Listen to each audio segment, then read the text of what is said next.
Thank you so much. So I would give the Indian perspective to this. So it's been more than 7 decades since India got its independence. And we've seen, significant strides being made in the education sector, right? In 1951, literacy rate was around 18%. To last year, we were 77.7%. So despite this significant progress, as the keynote speaker earlier in the session, Sucheta, my colleague, spoke about how despite this kind of progress that we see, young people continue to face uncertainties. And India as such is very uniquely positioned right now to sort of navigate this through the lens of equity, which means that every young person needs to have the same kind of access, opportunities, pathways that will help them grow and thrive. And in most cases, this never happens, right? Because there are enough discriminatory practices that continue to plague our young people. And these are all systemic in nature, which means our systems need to move forward. And the way in which this can be done is when slowly we are acknowledging that systems itself are providing barriers, which means at a lens, education systems now need to be led from a space of equity, inclusivity, and dignity so that every young person is able to thrive. Thank you. Thank you, Varsha. Thank you so much. So I'd like to invite Farhannisa. So Farhannisa, could you share your position on equitable education? So how about the Indonesia practices on it? Yeah, about the equity in education, I would like to share the Indonesian perspective, but first of all, I would like to talk about the equity in education means that personal or social circumstances such as gender, ethnic origin, or family background are not obstacles, to achieving educational potential, and that all individuals reach at least a basic minimum level of skills. Speaking of Indonesia, we have more than 3,000 ethnic origins, culture, and heritage here, and we are so proud of it. So what we do in EdHeroes Indonesia is that we start to implement and embrace diversity and inclusivity by creating an ecosystem that aims to help the improvement of access to and also the quality of education. The starting point will be culture, because we as Indonesian, we value our culture and heritage the most as our way of life. I think Ms. Sucheta Bhatt also mentions this previously on the opening remarks about think globally and act locally. So we took that principle to our goals, and we took our local wisdoms and discussed about how those philosophy are still relevant even after hundreds and thousands of years perhaps. So talking about sustainability also means to talk about the longevity, right? So we do realize that we cannot do this alone. So far, we have made collaborations and projects with stakeholders, universities, schools, education organization, NGOs, even local communities that focused on education. The results are, mind-blowing, and it certainly helps our exponential growth within these years running in Indonesia. Also, we received some heartwarming feedbacks from our road shows because we get to meet families from grassroots that, they say they feel really grateful that we have these forums and this ecosystem that helps them to grow and learn new things. Because apparently, one thing the pandemic has taught us is that it exposed us to, the elephant in the room, something that's there, but it's not, actually be seen for a long time. So I think this is what we do in EdHeroes Indonesia, and to share a bit of our Indonesian perspective to that. So thank you, Farhannisa, for letting me know about the Indonesia perspectives. So the next, I'd like to invite Sia Thurein. So Sia Thurein, may I invite your thoughts on equitable education? Could you please? Thank you, Sia. First, thank you very much for inviting me here today. And also I'd like to say it's my absolute pleasure to take part in this discussion along with the esteemed guests. So when it comes to equitable education, it reminds me of a report back in 2020 by UNESCO called the Global Education Report, or Global Education Monitoring Report, or they call it GEM report. So in the report, that there's a illustration that we all might have already seen, that when it comes to equality and equity, there's two images. So I think most of you already seen it in internet or on social media, but just for the sake of discussion, I just want to describe. There's three children trying to write on the blackboard, and one of them, they are different heights. There's the tallest one, the median one, and the shorter one, right? And then there's also in the equality picture, they said a small box given to the small box, and then of course the shortest one is struggling to write it on the blackboard. In the equity one, the box for the tallest children, the child, is given to the shorter one, and making everyone be able to write on the blackboard. So yeah, so that means that you see that the equality is giving everyone the same, where equity is ensuring that everyone has access to what they need to be, need to do to success. And the report is, but what interesting is that report argues that the board picture that we all are familiar is misleading, and that is quite interesting, because the report said that both picture show equality. The box in the facts picture of show the equality in input, where the box, the writing on the second picture, which show the equality in outcome. So that means that what I'm trying to say, in other words, is that equality is a state of affair, or in other words, a result. It might be input, it might be output, or it might be outcomes. But while the equity is a process, it's an action that aim to ensuring the equality. So to round it up, when we talk about equity in education, it's quite important that we focus on actions rather than results, rather than numbers. So when we talk about projects, interventions, is we focus on result, understandably, because that is the easiest to measure.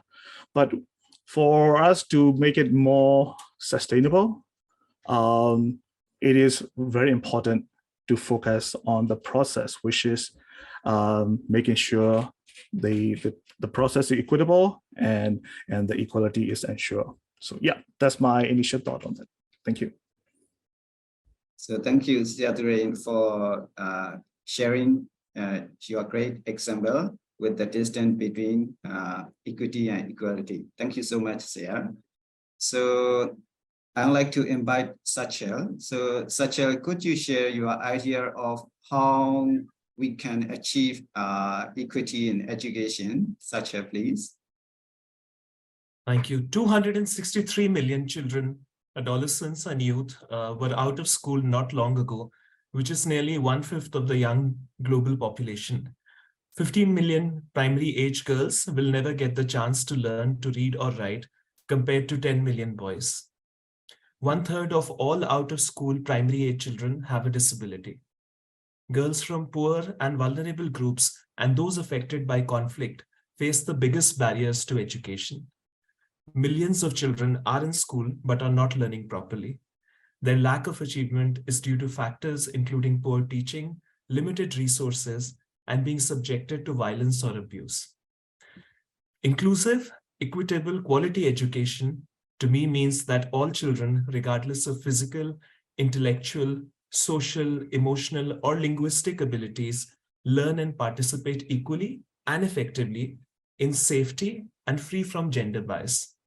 However, a range of often intersecting factors, including gender, poverty, location, disability, language, and ethnicity, create barriers that prevents millions of children from accessing and completing quality and equitable education. Good morning again. I'm Sachal, and I'm excited to be part of this panel and will continue to share my detailed views with you all. Thank you, Sachal. So after discussing about the equity in education, so let me move to the sustainability in education. So for that second round, I'd like to invite Farhannisa. So Farhannisa, can you explain what are the main purposes and key qualities of sustainable education? Farhannisa, please.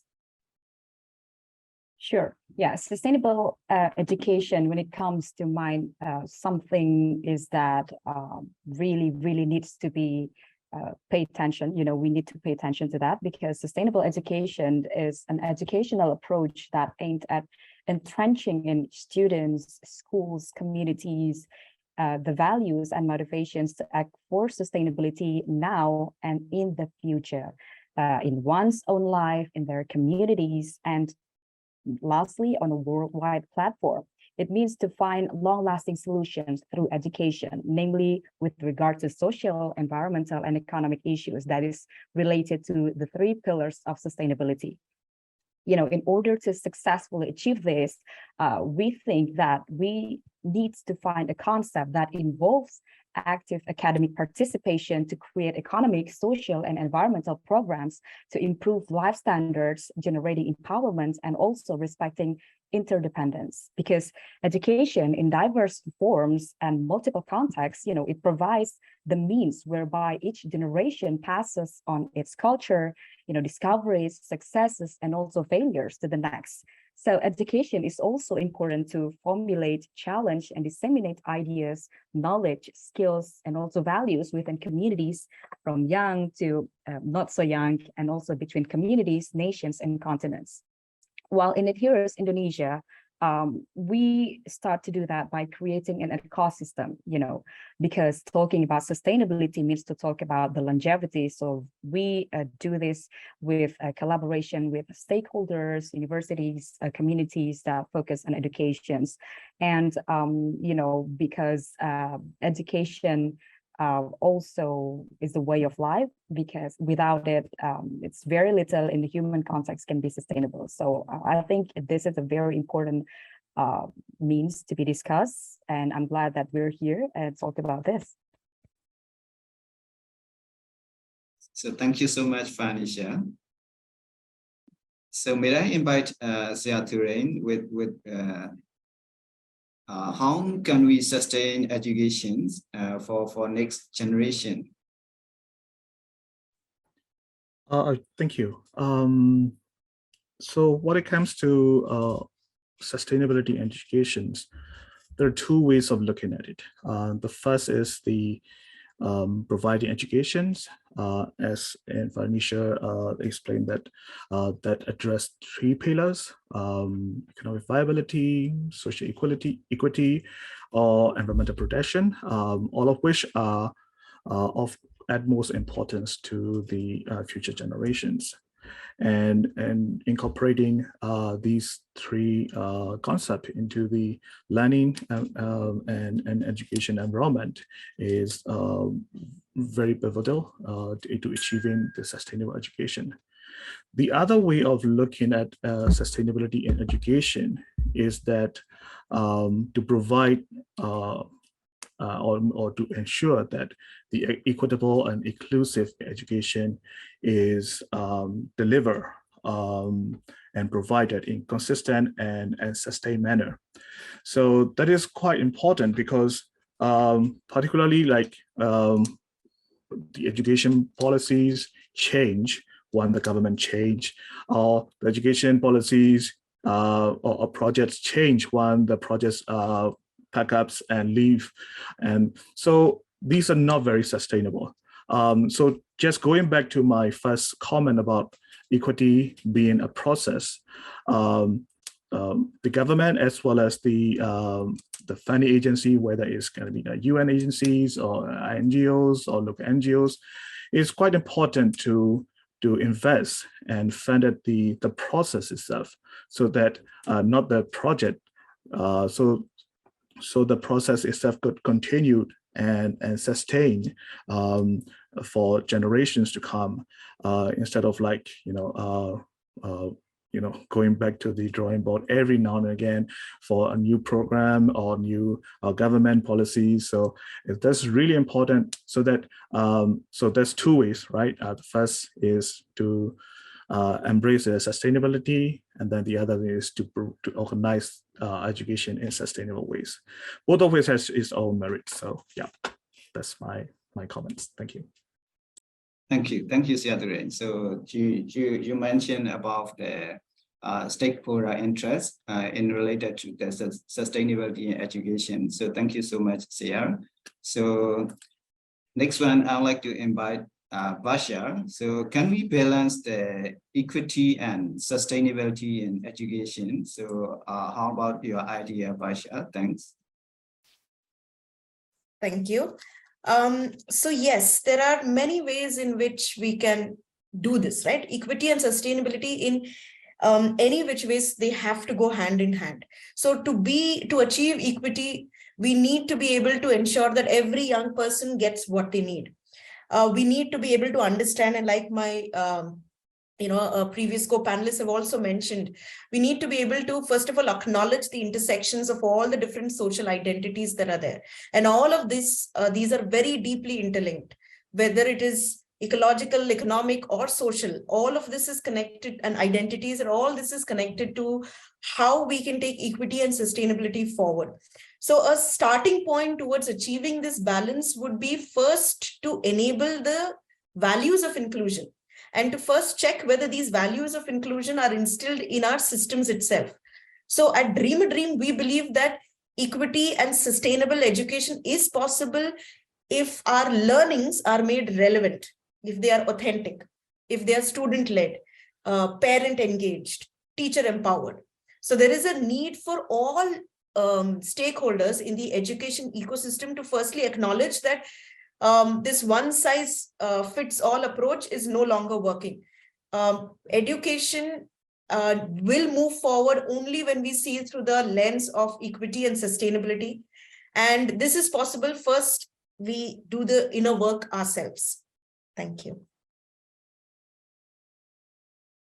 So thank you, Varsha, for knowing us about the ecosystem to build the equity and sustainability balance for education. So thank you so much.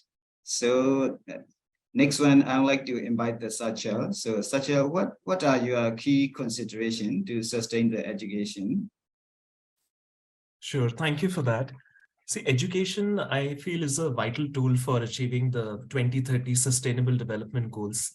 And although SDG 4 emphasizes the need for inclusive quality education, that is very well integrated and aligned to achievement of all the other development goals that have been set.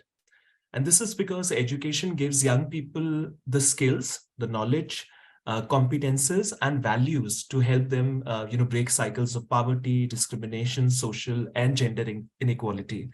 And it positively transforms individuals, families, and communities.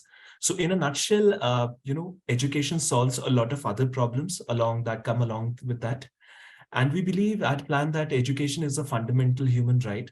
So promoting free, equal access to quality education for all children from early learning to secondary education is important. And then continuing to build skills of young people, in different areas that they want to take. But one thing which I'd like to add to this, which has been one of the missing pieces all through these decades, is gender transformative education. And we've thought about, access to education, how do we improve quality? But something which hasn't been fundamentally addressed is how the gender stereotypes have been built into the education process for so many years, which are hard to break otherwise. So working at an ecosystem level with a multi-pronged approach with different stakeholders is massively important. And gender transformative education moves simply, improving access to education for girls and women. It actually equips and empowers stakeholders, teachers, students, communities, and policymakers to examine, to challenge, and to change harmful gender norms and imbalances that advantage boys and men over girls and women. So I think that's also fundamentally important for the sustainability part. Thank you. So thank you, Sachal, for sharing about the sustainability in education from the perspectives of quality, gender, equal access, and stakeholder perspective. So thank you so much, Sachal.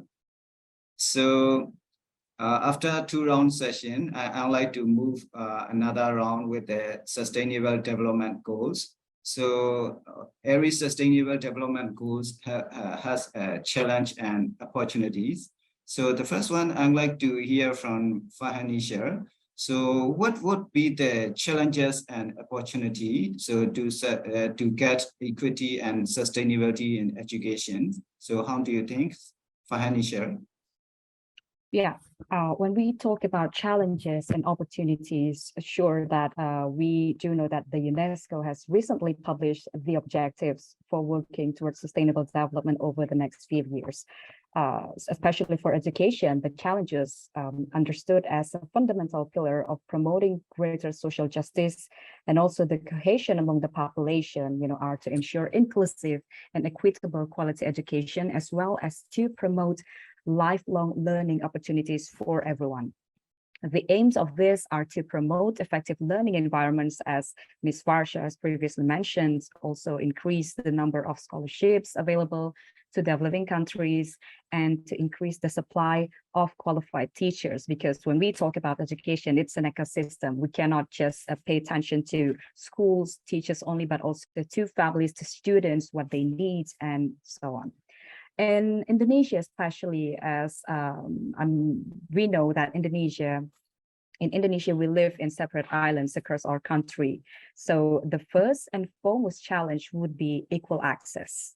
Take example for me, because I come from Medan. Medan is from the northern part of Indonesia, especially in the Sumatra.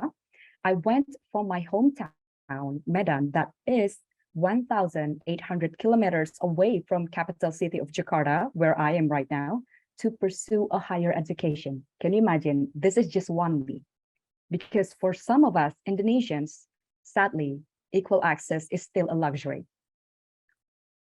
So, but we do believe that behind every challenge lies an opportunity. That's why we and EdHeroes Indonesia, we try our best to provide the access to quality education by conducting forums and online classes, make collaboration with stakeholders from across the provinces and the islands of Indonesia, in hope that it could be accessible for students from all walks of life, regardless which part of Indonesia are they from. In doing so, we get a lot of help from our partners, we get a lot of support. And that's why, we still believe that this is one of the best way to ensure inclusivity and equal access to education from Indonesians, not only in the capital city but also in remote areas. So thank you, Farhannisa, for highlighting about the challenges in Indonesia from your own perspectives. So thank you so much. So I'd like to invite Sachal. So Sachal, how do you see any opportunities to build equitable and sustainable educations in the current and in the future? Thank you. Yeah, I'd like to start by saying, Dr. Aung, that the world is so different, to what it was when we were kids and, we were trying to get an education, and it keeps changing on a daily basis. When we talk about children, and within that specifically, I'd like to talk about girls. Educated girls, as we know, they are able to delay their marriage, have fewer but healthier children, contribute more financially to their households and to the overall economy. So sustainable, quality, equitable education, I think, is not just about technical skills or teaching courses today. It includes comprehensive sexuality education. It's about informing young people about citizenship, about how they are able to tackle these new age challenges of, let's say, climate change, and help to safeguard them in conflict as well as disaster situations. I represent PLAN at Asia Pacific level, and one of the big goals that we have is to end child early and forced marriage. Every 2 seconds, a little girl is forced to marry in our world. And we see this is as a massive problem, and it has only worsened thanks to the COVID pandemic.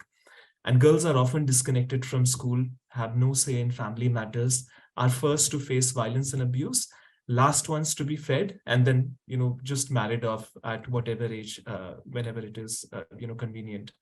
So to address these issues in terms of solutions or opportunities, I think it's good to take a three-pronged approach. Like what we heard even at the keynote from Sucheta and Moni, taking a multi-stakeholder approach at an ecosystem level is really important. And what Farhannisa also said, that, it's no one person or organization or anybody or a country also which can do it alone. So we clearly see that, even with the SDGs, and earlier we had the MDGs, that if none of the countries are able to achieve, them at a certain level, the world at large will fail. And we have very little time, just 7 years to, to make a landmark change in these goals. So basically engaging more and more with children, youth, families, communities, CSO partners, private sector partners. I lead corporate partnerships at Plan, and I see a lot of interest from private sector, to come up and try and support how, these new age opportunities, which we didn't have earlier, can be leveraged on. Newer ways of thinking, working with government more innovatively, using digital technology, working with institutions, think tanks, and using data are some of the solutions that are really important. And I think particularly some of the effective approaches have also been around working with out-of-school children and adolescents, having interesting teaching learning methods, anti-bullying programs, and having child-friendly infrastructure and resource development is all part of this game. Thank you. So thank you, Sachal, for sharing about the opportunities to sustain equitable and sustainable education from the perspective of practical approaches. Thank you so much. So next one, I would like to invite Varsha. So Varsha, what challenges do you see to get equity and sustainability in education in these days? Thank you for the question. So like Sachal already mentioned, the challenges are many. The key challenge that is there right now is that addressing equity does not necessarily suit everyone's set of priorities, because it requires a lot of mindset shift that needs to happen, because power systems will be disrupted. The status quo will be disrupted. So it's not everybody's priority right now. But herein also lies the opportunity. The opportunity is that, and like Farhannisa also mentioned earlier, the entire ecosystem needs to be able to talk to each other. The educational ecosystem, ranging from educators, ranging from students, the policymakers. The idea is that the only way forward is that when we all can walk together. If we cannot walk together, when we cannot acknowledge that this kind of inequities that exist is only going to harm the future generation. And from the Indian perspective, it becomes even more relevant because we right now have a very young population, and this young population is now looking for ways to define their own roles in this world, and their own role in this larger ecosystem itself. And the only way to do that is when we can hear young people, when they can be seen, when they can be engaged in conversations where they are able to also craft their own thriving journeys. From a dream perspective, what we have done is looked at is, especially with what happened at COVID, it was our young people who showed us the way forward. They were coming up with solutions, coming up with community-based solutions for all the challenges that came with COVID, right? Whether it was lack of access to medicines during that time, it was the young people who gathered and, showed us the way forward. So in many ways, the young already know. It's the unlearning within the education systems that needs to begin. So for us at Dream a Dream, what we did was to take a pause. We also decided how we could obviously look at our own conscious and unconscious bias. and learn of our own, first of all, of our own journeys, our own social identities, and how these reflect in our own experiences externally. And once we look through that, the opportunity is there to build policies that will enable equity and inclusion in our own systems first. So the first, like I mentioned earlier, the inner work starts. And once you're able to do that, you're able to also hold conversations with all the people, all the ecosystems that exist outside of that of a young person. So with the community, with the parents, right? Then moving on forward with the educators, then the policymakers. All of this can happen simultaneously, but it all starts with first looking internally, making the changes internally. Thank you.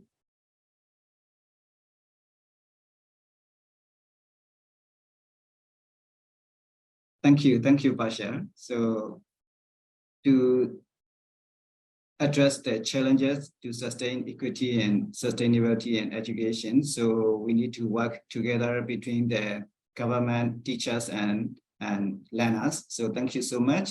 So another, I would like to invite Thurein. So Thurein, may I invite what challenges do you see and what are the opportunities to address that challenges? Thurein, please. Thank you. So please allow me to answer this question in Myanmar context. So as most of you already know, that Myanmar is going through the ravages of unfolding crisis. We call it twin crisis, the first being the COVID-19, and the second is our political instability starting February of 2021. So these crises and subsequent uncertainty cause increased concerns among youth in Myanmar, particularly in their education and learning opportunities. Learning at public educational institutions have become controversial, and many programs, youth and education focused program has been stopped due to security and funding difficulty with stricter operating requirement by the military junta. So to understand the Myanmar youth perception, needs, opportunities, and priority following the two crises, I led a research funded by UNEFI in 2022 and interviewed over 1,000 youth, survey and interview, and some of the findings are related to education. So just to give you some example, like 2 out of 3 youth in Myanmar mentioned that there were fewer education opportunities in the learning.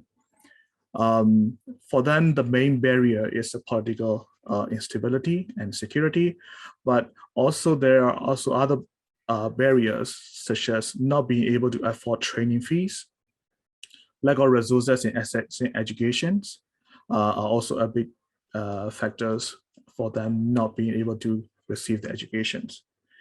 During the COVID-19 period, like most of the learning or teaching moved to online, but that also create additional pressure for underprivileged children and youth who doesn't have laptop in their family, on internet connections, and to access the online contents. And this is also worsened by the increased data charges back in late 2021, increasing the double charges of internet data caused a lot of burden for the parents to pay for online education as well. So these conditions make providing equitable and inclusive education in Myanmar even more challenging. But despite these challenges, Myanmar youth remain quite resolute in learning and receiving educations. Their top priorities are receiving a good quality education and personal development just after living in peace. So in that sense, a concerted effort is needed to bring education and learning opportunity to these young people, and particularly to those underprivileged and vulnerable communities. And the support from international community is needed more than ever. But to do that, there's a lot of, our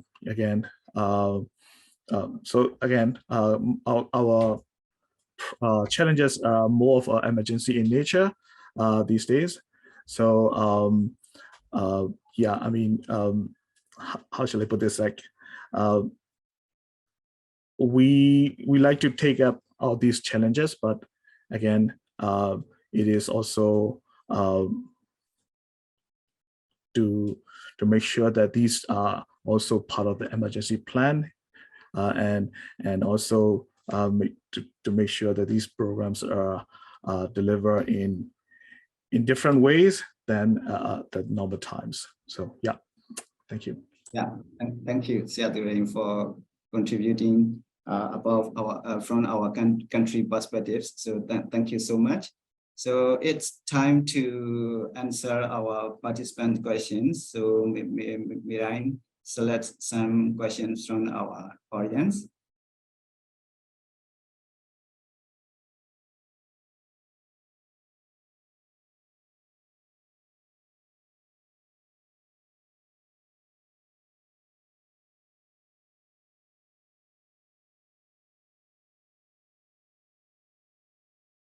So I'd like to ask the first question to Sachal, so from our audience. So the question is, Sachal, in your country, when you address equity in education, what was the first thing you have to work? Thank you for the question. Yeah, thank you. Thank you. That's a really interesting question. And, I feel that, education has huge transformational power. But we've spoken about a number of, issues which are inherent very deeply. To me, I think, like I said, technical training and other things are more complementary. But some of the things which we need to fundamentally work at a basic grassroots level for us has been the gender transformative approach. And that is how, we see a lot of issues that we try and address at a much later stage when we talk about equality, equity, or sustainability. When we reflect back and look at our education system, some of these problems are so deeply rooted, and we've all grown up studying, things like that. To give you an example, even in our storybooks or textbooks, when we are looking at girls and boys, it's very clear that, if it's about a doctor, it will mostly be a male person as a doctor that we see, or for women, we'll see those stereotypical roles working in the households or something. And that builds on us as we are growing and, learning and navigating the world for us. So I think the first thing one really needs to address is looking at these stereotypes, changing the terminologies, like, for example, when we have things like chairman, we change that to chairperson because it can definitely also be a woman, looking at salesperson or things like that. So a lot of vocabulary that we have been using unconsciously, puts in a lot of biases in us. And the reason I say it's important from an education perspective, because this is what is shaping our conditioning, our thinking, and how, we perceive the world both within and around us. So I think looking at those stereotypes is the first thing that I would look at in my country. So thank you, Sachal, for your answer. So let me select the questions that directed to our panelists, and then I will select the common question for all our panelists. So the second question goes to our panelist from Indonesia, Farhannisa. So the question is, if there is no equity in education, so what kinds of opportunities will be lacked as youth and young leaders? Thank you very much, Dr. Oung, for the question. Sure, it is a very, very good question, but we talk about how equity and sustainability is important, but we need also to talk about what if we couldn't achieve equity, because let's face it, in Indonesia, this is one of the biggest challenge since we live in different islands. Of course, every islands have their own provinces, their own regulations, and etc. etc. So one of the biggest challenge that we need to overcome, and in regards to, what if we don't have equity and we cannot reach equity, is the moral values and critical thinking, because Indonesia is the biggest consumer of social media for now. So in order to see, a lot of youths and a lot of youth millennials are, taking over in society right now, and they're, get involved in the government. That's why I think we need to be able to disseminate the value of critical thinking, because to overcome challenges, it takes effort from all parties involved. So that's why from schools, we need to, be able to coordinate, to get to see what is being needed there, and we can start from there. And after that, we could also start from home. We can start to embrace inclusivity on a daily basis. It begins with our own values. And if one thing, taught me from my profession as a news anchor and journalist is to listen. Just listen to your surroundings, listen to what is being said and what isn't, especially for what isn't said, because it is harder, to listen to what's not being stated. We can learn a lot, when we listen enough, and it could help us to identify what our communities needs. So that's why I think the character building and critical thinking is one of the most crucial things if there's no equity in a nation, especially Indonesia, of course. Thank you, Farhannisa, for sharing your idea. So the second question that also goes to Sachal. So Sachal, it's questions for you. So the question is, you mentioned that all the people or organizations should work together to promote equity and sustainable education.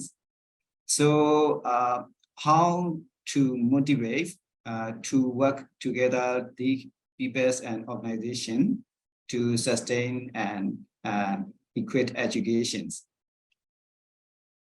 Great. Thank you. Thank you again for that question. So when we look at the 2030 development agenda, what's really interesting in that is the way these goals were set up. It was through a very thorough consultative process, as against the previous development goals, which were decided by a few people, sitting in a room, and that was, like the mandate for the entire world to follow. So first thing, I think, it's really sparked is, a deep sense of collaboration, which I think was missing, because, when we talk about education, it's not that it wasn't an issue 1 decade or 2 decades or many decades before. There have been different organizations, there have been different people, different movements trying to address these problems. But what we lacked was that, we were all trying to fight our own battles.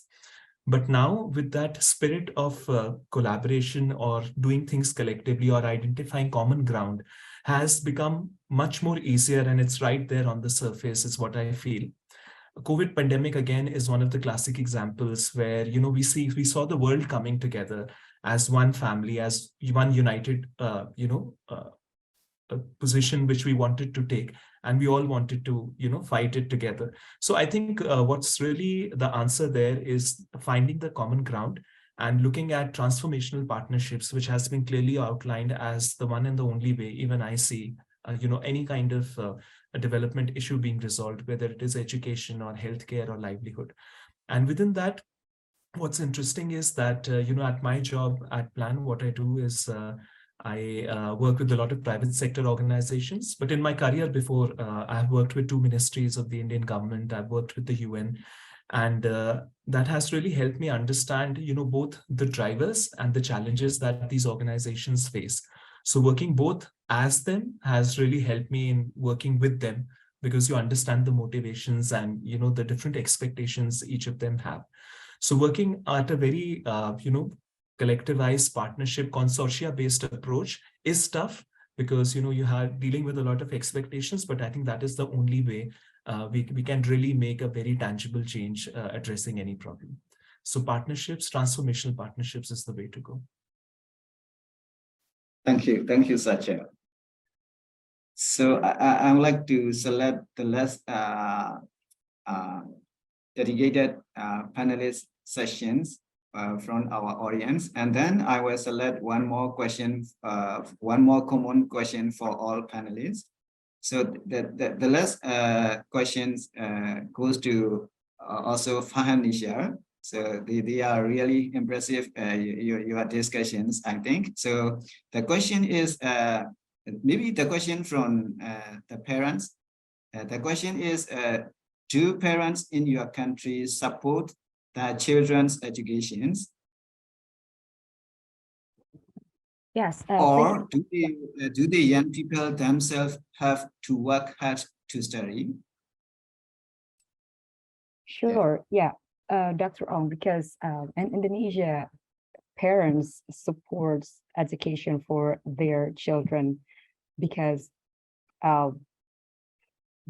previously in Indonesia, we still struggle with child marriage. In some provinces, we do still have girls who were like 12 or 13 years old that is forced to get married by their parents. And it was not so long ago. I think probably it's 10 years, even 10 years ago, we still face that. And up until now, we still have some cases in some remote areas within Indonesia. But luckily, the numbers are getting lower each year because of our collective values, our collective efforts in, spreading the values that if you educate your girls, you educate your generations. And slowly we disseminate that education sustainability is important, because if we're talking about sustainability, we talk about intergenerational education. Very little in the human context can be sustainable. For example, from ancestors, we learn how to farm, harvest, making fire out of stones, and it gets better with time. That is also the case with educations, and this a situation that we face in the part of child marriage. So we need to ensure our well-being, because it helps us to formulate, challenge, and disseminate ideas in simple words. How we live today impacts the ability of our future generations to live a good life. So that is the goals and the principle that we try to disseminate from our parents, especially in remote areas in Indonesia. And slowly but sure, they have come to the senses that, it's actually beneficial if we give our young girls education. So I think it's a good thing and a good start for us. Thank you, Farhannisa. Thank you so much. So I'd like to select one question from the audience for all panelists. So may I request Thurein and Varsha to make a reflection on that question first. So the question is, as I am being and eagerly in community involvement, so which one should be the first priority between education and community involvement? So can I also get some suggestions or motivations? So thank you.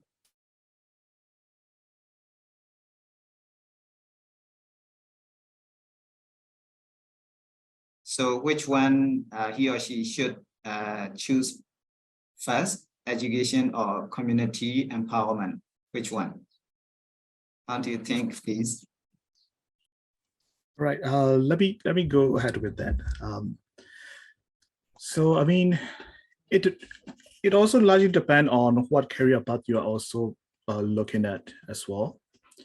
So if you're looking for more for community focused career path, again, that is you can start you can do that both concurrently. There are programs that you can do when you learn, and also when you can also contribute back to the community. Just to give you an example, we are running a Young Citizenship program where young people have let's say there's a 2-month coursework, and then we also have another 1.5 month community action project where they have to work together with the community. They have to engage with the community. They have to talk to the beneficiary, and then they design their activities and for their capstone projects. So there are a lot of these kind of programs that focus not only on the learning aspect itself, but also on the engaging with the community and also giving back to the community through your learning as well. So yeah, there are some programs on that, and I hope you can have a chance to enroll on one of those programs. Thank you, Thurein. So Varsha, could you share your idea, please? Yeah, thank you so much. And I actually agree with what Thurein has said, actually, because community empowerment and learning can go hand in hand. It is not one or the other, it is actually together. And this, we know it actually from Dream a Dream itself, the organization where I come from. We have community centers where our young people are constantly gaining through all the different life skills based pedagogies and trainings that we are giving. And young people themselves have come forward and said, okay, let me go into the community and share about menstrual hygiene, right? It's really important. But this is not something that was part of our own, it came from the young people. And like Farhannisa has mentioned earlier, I think we all need to listen also to what young people are saying. So that is what I mean when we said that community empowerment can happen when the community also understands that it is important to give agency to young people themselves, and they have the agency. We just don't want them to lead, because for all the different kinds of biases that we hold against young people, that they may not know everything. But at the end, what happens is, if education is centered from the lens of empathy, from the lens of learning, I think all my co-panelists will agree that all young people will make the right choices. They will be able to lead forward wherever they are, right? So community empowerment, education, learning, in many ways go together and go hand to hand. And like Thurein mentioned, it needs to be concurrently, can be concurrently done. One leads to the other, one can learn from the other. And in so many ways, I think all of us come from colonized countries. And in that sense, we have so much of shared history. There is enough unlearning that we also need to be able to do ourselves, so that we are proud of where we come from, our own heritage, and community can actually ensure that happens. And that sort of learning and that sort of education is completely unparalleled to what we have been regurgitating in our curriculums, right? So how do we move forward? I think the answer is when we can go together, when this is young people led, when they have the agency to do this amongst themselves. And I think the young people know where they want to go, the kind of future that they want. Thank you. Thank you, Varsha. Thank you so much. So, Sachal or Farhannisa, do you want to add some more for that question? Yeah, when Varsha mentioned that we need to do a lot of unlearn when it comes to our past history, because we shared. Yeah, I just noticed that we shared the same history. I have to agree that Varsha also mentioned that one-sided approach is no longer working for now. To overcome challenges, it takes effort from all parties involved. Families, stakeholders, institutions, needs to go hand in hand in order to make a better environment. There are a lot of ways, actually. We can start from home. That's why in EdHeroes Indonesia, we do believe that family needs to be the center of education, because we were born, the first school that we have is our family, mothers especially. And from home, we start to, to learn how to live, every basic of our entire being starts from home. So that's why I think it is crucial for us to start also pay attention to how education starts from home. And we need to educate also parents, not only teachers at schools, but also parents on how to, educate their children, how to be a good parents, because some families are not so lucky in order to get access to quality education. That's why we're here as community, because it is easier for us to approach grassroots communities through local communities that is probably focused on education, for example. So I think if we do it together, imagine how powerful our world could be when everyone have access to quality education, and it helps to the betterment of their lives. And to the larger scale, it also helps to the betterment of the nation. Thank you. Thank you, Farhannisa. Thank you so much. So, Sachal, do you have any additional ideas? Yeah, just a couple of quick thoughts and an example, actually. So to the question, I think education and community empowerment are, it's both vice versa. Education leads to empowerment, and empowerment can lead to better education. But I agree with all my fellow panelists that, it's the leadership has to come from youth, because, today we see so many issues and we know that it's going to affect them the most. And it's great to see that, how actively they are participating, how they understand so many different dimensions of things, and the unsaid, that was shared earlier in terms of, how it's going to affect us, affect them. And, they are really coming up and doing things. I think learning from failures is super important. We often, keep the failures aside and we look at what's worked and what's successful. But that's surely shouldn't be the case, because there's a lot of effort that goes into failing something. And often it brings out some really interesting insights, for us to look at. And one example I wanted to quote is of a program that we run. It's called Girls Takeovers, because we see that, when we look at education, again, the focus is more on girls, where, they're more deprived, vulnerable to different situations. And it is very hard for them to, have that dream that, once they can see themselves in positions of power in different institutions or in whatever sectors they want to, build a career in.